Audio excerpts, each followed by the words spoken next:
yang bernama Sulam. Dia itu menggabungkan antara poin 1 dengan poin 2 PPA ini. Poin satunya tadi apa, tentang apa? Niat yang kuat, lurus, murni. Kuncinya apa? Luaskan. Dia berdoa kepada Allah Subhanahu wa taala, ya Allah,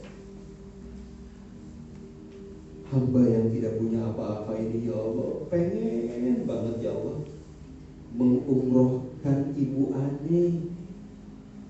Itu mikirin siapa? Dirinya atau orang lain? Orang lain. Bukan mikirin dirinya. Itulah meluaskan niat. Kemudian dia ikhtiar iman maksimal. Yang bisa dia lakukan cuma jualan bubur. Itu profesinya.